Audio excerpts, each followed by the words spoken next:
अनाथ बहनों ने बनाया नदी किनारे झरना वाटर पार्क। काजल, मेरे जाने के बाद तुझे अपनी दोनों बहनों का ख्याल रखना होगा। माँ, पापा पहले ही हमें छोड़कर जा चुके हैं। अगर तुम भी चली जाओगी तो हम क्या करेंगे? हम आपको कहीं नहीं जाने देंगे। हाँ माँ, तुम्हें कुछ नहीं होगा। शांति के पास उसकी तीनों बेटियां आंखों में आंसू लिए बैठी होती हैं और कुछ ही देर में शांति अपना दम तोड़ देती है और तीनों बहन अनाथ हो जाती हैं। गांव वालों से मदद लेकर अनाथ बहन अपनी माँ का अंतिम संस्कार करती है और इसी तरह कुछ दिन बीत जाते हैं। दीदी, बहुत भूख लग रही है। हाँ पायल, खाना ही बना रही हूँ। जाओ तुम बाहर झरने से मटके में पानी लेकर आ जाओ। और रीमा, मैंने कुछ कपड़े झरने के पास ही रखे हैं, तुम वहीं पर कपड़े भी धो लेना। पायल मटके में पानी लेकर आती है तो वहीं रीमा झरने के पास बैठकर कपड़े धोती है और झरने का नजारा देखते हुए खुद से कहती है, काश की माँ जिंदा होती तो वो भी हमारे साथ होती। हम इतनी सुंदर जगह तो रहते हैं पर हमारी जिंदगी दुखों से भरी हुई है। रीमा कपड़े धोकर अंदर जाती है और तीनों बहन बैठकर खाना खाते हैं। तभी काजल रीमा से कहती है, राशन खत्म हो रहा है, अब माँ भी इस दुनिया में नहीं है और घर में पैसे भी नहीं है और माँ ने तुम दोनों की जिम्मेदारी मुझ पर छोड़ी है, इसलिए मुझे कोई काम देखना होगा। तुम घर में ही रहना, मैं कल काम की तलाश में बाहर जा रही हूँ गाँव। नहीं दीदी, आप अकेले क्या करोगी? मैं भी आपके साथ चलूंगी। पायल, तुम घर में ही रहना। इतना बोल तीनों बहन खाना खाकर सो जाती हैं और सुबह होते ही तीनों बहन झरने के पास जाती हैं। जहाँ पायल नहाती है तो वहीं रीमा बर्तन धोती है और खाना बनाने के लिए काजल झरने से पानी लेने लगती है। मैं खाना बनाकर बाहर जा रही हूँ रीमा के साथ। पायल, तुम नहाकर घर में ही रहना, कहीं मत जाना। इतना बोल काजल घर में जाती है और खाना बनाती है और कुछ देर में रीमा भी अपनी बहन के साथ गांव जाने के लिए तैयार हो जाती है और दोनों बहन पायल को घर में छोड़कर बाहर गांव में जाती है। तो वहीं अकेली पायल झरने के ही पास बैठी रहती है और गांव में दोनों बहन देखती हैं कि गांव में बाजार लगा है, किसी ने खुद की दुकान खोली है तो कोई खुद का ठेला लगाकर खड़ा है और कुछ सब्जी बेच रहे हैं। दीदी, यहाँ कितनी गर्मी लग रही है, इससे तो अच्छा हमारे झरने के पास का घर है, वहाँ इतनी गर्मी तो नहीं लगती। वो सब तो ठीक है रीमा, पर ये देखो यहाँ तो हर कोई अपना ही काम कर रहा है। एक काम करती हूँ, मैं बड़ी बड़ी दुकानों में जाती हूँ और तुम बड़े बड़े घरों में जाओ, क्या पता कहीं कोई काम मिल जाए। इस तरह दोनों बहन गर्मी में पूरा दिन गांव के बाजारों में काम की तलाश में घूमती हैं पर उन्हें कहीं काम नहीं मिलता और शाम को दोनों बहन थकी हारी घर आती है तो वो देखते हैं कि पायल को तेज बुखार है। दीदी, पायल को तो बहुत तेज बुखार है, अब मैं क्या करूं? माँ ने तुम्हारी जिम्मेदारी मुझ पर छोड़ी थी और मैं अपनी जिम्मेदारी भी सही से नहीं संभाल पा रही हूँ। हाँ, माँ ने एक गुल्लक रखा था, देखती हूँ क्या पता उसमें कुछ पैसे मिल जाएं। काजल जल्दी से अपनी माँ का गुल्लक तोड़ देती है जिसमें उसे 500 रुपए मिलते हैं। अब काजल उन 500 रुपए में से 50 रुपए की अपनी बहन की दवाई लेकर आती है और अगले दिन एक बार फिर रीमा के साथ नौकरी की तलाश में चली जाती है और दोनों बहन को कोठी में साफ सफाई का काम मिलता है। और कुछ दिनों बाद, आपका बहुत बहुत शुक्रिया मालकिन, इस गर्मी में मुझ गरीब को नौकरी पर रखने के लिए। अच्छा ठीक है, अब काम पर ध्यान दो। शीतल बेटा, पूरे दिन फोन में लगी रहती हो, अब क्या देख रही हो? माँ, बाहर बहुत गर्मी हो रही है इसलिए मैंने अपने कुछ दोस्तों के साथ बाहर वाटर पार्क जाने का प्लान बनाया है, पर समझ नहीं आ रहा कौन से वाटर पार्क जाएं। आसपास में तो कोई ढंग का वाटर पार्क ही नहीं है। मालकिन, ये वाटर पार्क क्या होता है?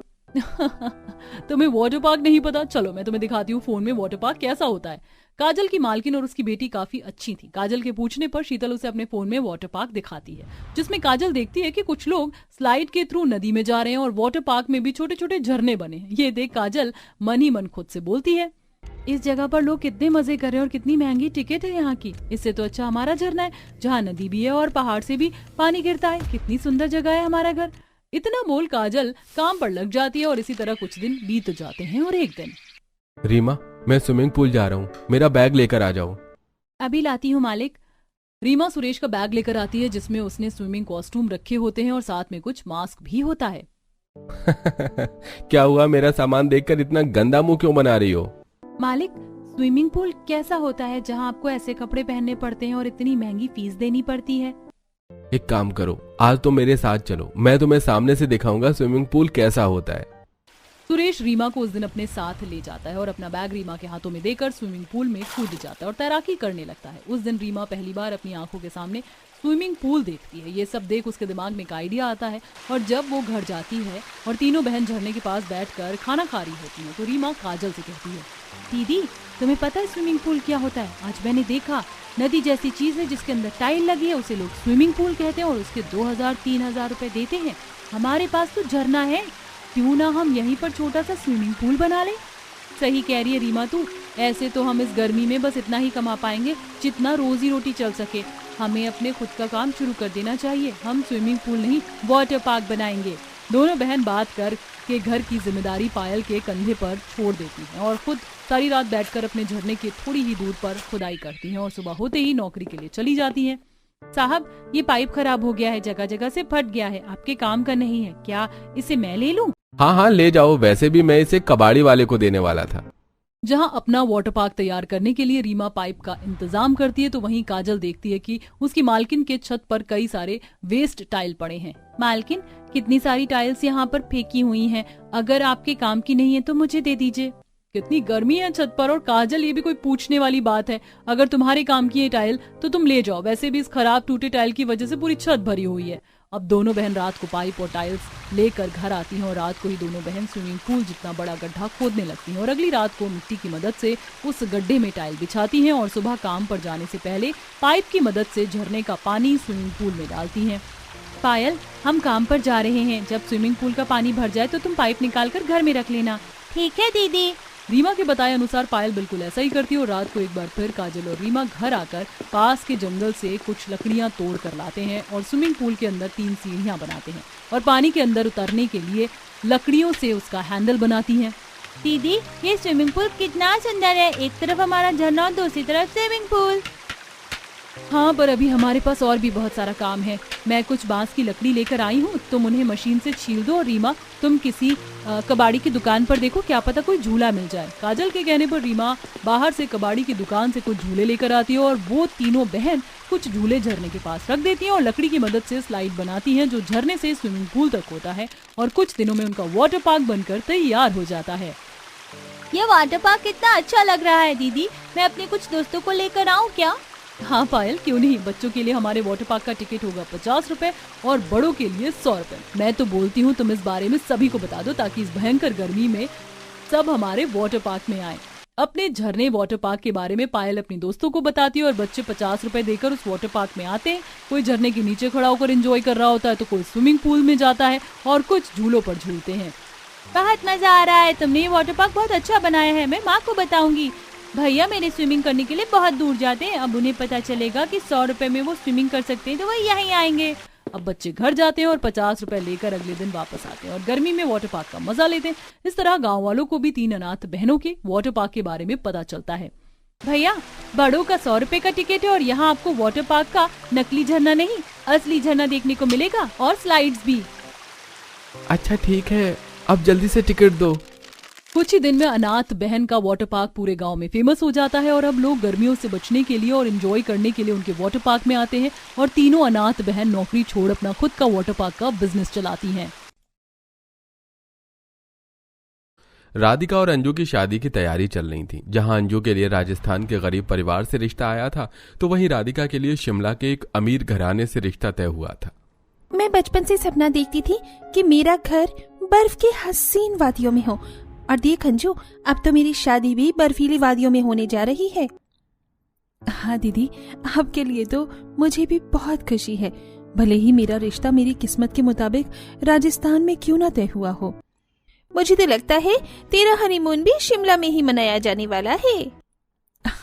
आप भी ना दीदी। अंजू और राधिका की तय तारीख के मुताबिक अंजू की शादी राजस्थान के गरीब परिवार में होती है और राधिका की शादी शिमला के अमीर घराने में, और दोनों ही बहनें अब अपने मायके से ससुराल आ चुकी थी। अरे बाप रे, कितनी गर्मी है यहाँ तो। दीदी तो वहाँ बर्फीली वादियों में घूम रही होंगी, उन्हें कितना मजा आ रहा होगा ना। बहू, खाना तैयार हो गया है तो सब खाने के लिए इंतजार कर रहे हैं। हाँ, बस अभी लाई खाना माँ। अंजू अब अपने सास ससुर और पति के लिए खाना लगाती है। खाने में दाल बाटी और चूरमा बना था। अरे वाह, क्या स्वादिष्ट खाना बनाया है। लेकिन तुम दाल बाटी चूरमा बनाना जानती हो? नहीं जी, मुझे ये बनाना तो नहीं आता था, लेकिन मैंने शादी से पहले ही यूट्यूब से इसे बनाना सीख लिया था। मेरे पास तुझे देने के लिए कुछ भी नहीं है, लेकिन जैसा तूने खाना बनाया है मन कर रहा है तेरे हाथों को चूम लूं। बहू, अच्छा हुआ जो तूने मेरे घर की बहू बनी, वरना तेरी सास के हाथों का खाना खा खा कर तो मैं पक गया था। मदन लाल की बात सुनकर सभी एक साथ हंसने लगते हैं। जहां एक तरफ अंजू अपने गरीब परिवार के साथ खुश थी, वहीं दूसरी तरफ राधिका अपने ससुराल वालों के लिए गर्मा गर्म चाय पकौड़े और सूप बना बनाकर परेशान थी। लगता है तेरे माँ बाप ने तुझे खाना बनाना नहीं सिखाया। घंटे भर से हम यहाँ चाय नाश्ते का इंतजार कर रहे हैं। रुको माँ, मैं देखता हूँ आखिर ये कर क्या रही है। रोहित अब किचन में जाता है और पकौड़े छान रही राधिका पर भड़क उठता है। तुम्हारा हाथ नहीं चलता क्या? वहां सभी चाय पकौड़े का इंतजार कर रहे हैं और यहाँ तुम मजे में काम कर रही हो। जी मैं पकौड़े ही छान रही हूँ। अब कुछ देर बाद राधिका सभी के लिए चाय पकौड़े लेकर आती है। बाहर बहुत बर्फबारी हो रही है। अपने ससुर की बात सुनकर राधिका तुरंत खिड़की के पास जाती है और खिड़की खोलकर बाहर का नजारा देखने लगती है। अरे बंद कर खिड़की, बाहर का नजारा दिखाकर मारना चाहती है मुझे। एक तो पहले ही सर्दी से जान जा रही है, तुझे और कोई काम नहीं है क्या? राधिका को कुछ ही दिन में लगने लगा था कि उसका ससुराल पैसे वाला तो है, लेकिन उनमें प्यार समझने की भावना नहीं है। पति अपने कामों में व्यस्त है और सास ससुर राधिका से दिन रात गर्मा गर्म खाना, चाय पकौड़े, सूप बनवा कर खाने में व्यस्त हैं। सुनिए, मुझे शादी करके यहाँ आए हुए 20 दिन से ज्यादा हो चुके हैं और अब तक हम कहीं बाहर घूमने भी नहीं गए। कहीं जाने की क्या जरूरत, हम तो शिमला की वादियों में ही रह रहे हैं। हाँ कहीं तो चलिए ना, हम कहीं घूमकर आते हैं। कल मुझे बहुत सारा काम है, मुझे सोने दो। अब राधिका को ऐसा लगने लगा था कि वो शिमला नहीं, शिमला की किसी जेल में आई है। एक रोज अंजू का फोन आता है। कैसी हो दीदी? शिमला की ठंडी ठंडी वादियों में मजा तो खूब आ रहा होगा। यहाँ तो आज मैंने पहली बार धूल भरी आंधी देखी, मैं तो डर ही गई थी। अब इसे कैसे बताऊं, मैं शिमला में नहीं बल्कि शिमला की जेल में बंद हूँ, जहाँ खिड़की से झांकने पर भी पाबंदी है। दीदी आप कुछ बोल क्यों नहीं रही? हाँ, यहाँ बर्फबारी हो रही है और बहुत ठंडा माहौल है। इतना कहकर राधिका फोन काट देती है और अपने कमरे में जाकर एक कोने में बैठकर रोने लगती है। सोचा था शिमला आकर हर जगह घूमूंगी, अपनी सहेलियों को फोटो भेजूंगी, लेकिन यहाँ आकर तो ऐसा लग रहा है जैसे इन लोगों ने मुझे कैद खाने में बंद कर दिया हो। पूरे दिन काम करवाते हैं और खिड़की से बाहर तक झांकने नहीं देते। ऐसा लग रहा है इन्होंने बहू नहीं नौकरानी लाई है। समय बीत रहा था। राधिका जब भी बर्फबारी के बारे में सुनती, उसे बाहर घूमने का मन होता। एक रोज घर में कोई नहीं होता है और राधिका घर से बाहर घूमने निकल जाती है। इस स्वर्ग में रहकर मेरे ससुराल वालों ने मेरी जिंदगी नर्क कर रखी है। इतना खूबसूरत नजारा है। दूसरी तरफ अंजू की सास दुलारी की तबीयत खराब हो जाने के कारण अंजू को दूर से पानी लाने जाना पड़ता है। बहू तुझे पानी लाने में कोई दिक्कत तो नहीं हुई? माँ जी मुझे तो बहुत मजा आया, और आपको पता है सरस्वती काकी की जो बहू है, उन्होंने मुझे बहुत सारी चीज भी दिखाई। बहू जिस तरह तू शहर की है, उस हिसाब से तूने मेरे घर को बहुत अच्छे से संभाल कर रखा है। क्योंकि आपका ये घर मेरा भी तो है ना पिताजी। अंजू जितना अपने परिवार का ध्यान रख रही थी, उतना ही अंजू के ससुराल वाले उसका ध्यान रख रहे थे। वहीं दूसरी तरफ देर शाम राधिका का पति सास ससुर घर आते हैं तो वो देखते हैं कि घर पर राधिका है ही नहीं। ना तो इसका फोन लग रहा है, ना ही ये मुझे बता कर गई है। आने दो आज से, इसके हाथ पैर न तोड़ दिए तो मेरा नाम भी सुमित्रा नहीं। कुछ देर बाद राधिका घर आती है और अपने पति सास ससुर को गुस्से में देखकर डर जाती है। कहाँ गई थी तुम? वो मैं घर का राशन सामान लाने गई थी। वो तो 4 दिन पहले ही आ गया था। मैं बस बाहर गई थी क्योंकि मुझे बाहर का घूमना था, वहाँ का नजारा देखना था। आज तो बिना बताए तू बाहर चली गई बहू। अगर आइंदा तूने घर से बाहर कदम रखा तो तेरे हाथ पांव तोड़ दूंगी। राधिका जब खुद को बेबस महसूस कर रही थी, वहीं दूसरी तरफ अंजू अपनी मिट्टी के घर को सजाती, मटके में दूर से ठंडा ठंडा पानी लाकर भरती, अपने ससुराल वालों के लिए दाल बाटी चूरमा बनाती और सभी काफी खुश थे। एक रोज अंजू अपनी बड़ी बहन को फोन करती है। दीदी शिमला जाकर तो आप मुझे भूल ही गए हो, मैं ही आपको फोन करती हूँ, आप तो मुझे याद भी नहीं करती। अरे ऐसा नहीं है, मैं तुझे याद करती हूँ। दीदी मेरे ससुराल वाले मुझे और इन्हें घूमने जाने के लिए जिद कर रहे हैं, इसीलिए मैंने सोचा मैं आपके घर शिमला आ जाऊं। कुछ दिन रहकर हम शिमला घूम लेंगे और वापस आ जाएंगे। आपको कोई दिक्कत तो नहीं? एक मेरी बहन का ससुराल है जो इतने छोटे से गांव से होने के बावजूद भी बड़ी सोच रखता है, और वहीं ये मेरा अमीर ससुराल जो मुझे खिड़की से झांकने पर भी पाबंदी लगा चुका है। दीदी आप बोल क्यों नहीं रही? अगले सप्ताह हम किसी रिश्तेदार की शादी में जा रहे हैं, जब वहां से लौट आए तो तू आ जाना। राधिका काफी परेशान थी, उसका दुख कोई नहीं समझ पा रहा था। सुबह से शाम तक चाय पकौड़े, गर्मा गर्म खाना, घर का काम, बस इसी में उसकी जिंदगी कट रही थी, जिससे अब वो तंग आ चुकी थी। बहू, बाहर बर्फबारी हो रही है, गर्मा गर्म कुछ खाने को मिल जाता तो मजा ही आ जाता। बहू, मेरे लिए टमाटर का गर्मा गर्म सूप बना दे। मेरे लिए अगर चीज सैंडविच बन जाए तो खाकर मजा ही आ जाएगा। राधिका किचन में जाकर सबकी फरमाइश का खाना बनाती है और घर का काम करती है, लेकिन वो अब इन सब से इतना परेशान हो चुकी थी कि एक रोज अपना सारा सामान बांधकर अपनी छोटी बहन अंजू के ससुराल राजस्थान पहुंच जाती है। आपने बताया नहीं आप आने वाली हैं, और आप ठीक तो है ना? अंजू की बात सुनकर राधिका उसे गले लगाकर रोने लगती है और अपने ससुराल की आप बीती सुनाती है। यहाँ मुझे ऐसा लग रहा है जैसे मैं अपने मायके आई हूँ। तेरे ससुराल वाले वाकई बहुत अच्छे हैं। मेरे ससुराल वाले तो मुझे खिड़की से झांकने पर भी खरी खोटी सुना देते हैं। दीदी, आज आप यहाँ भागकर आ गई हैं। कल आप मायके चली जाएंगी, लेकिन आपको इस परिस्थिति से लड़ना होगा। मेरे अंदर लड़ने की शक्ति नहीं बची है अंजू। लेकिन अंजू राधिका को कहकर उसके ससुराल वाले को फोन करवाती है। माँ जी, मैं अपनी बहन के घर आ चुकी हूँ। अब मैं शिमला वापस नहीं आऊंगी। स्वर्ग जैसा शिमला अब मुझे नरक लग रहा है, लेकिन नरक से भरा रेगिस्तान, धूल भरी आंधी और मेरी बहन का मिट्टी का घर आप जैसे अमीर लोगों के शिमला से भी ज्यादा सुख दे रहा है। बहू, मेरी बात तो सुन। अब अगले ही दिन सुमित्रा अपने बेटे के साथ अपनी बहू को लेने राजस्थान पहुंचती है, जहां दुलारी मदन लाल सुमित्रा के अच्छे से खातिरदारी करते हैं। मुझे आज पता लगा कि सुखी जीवन किसे कहते हैं।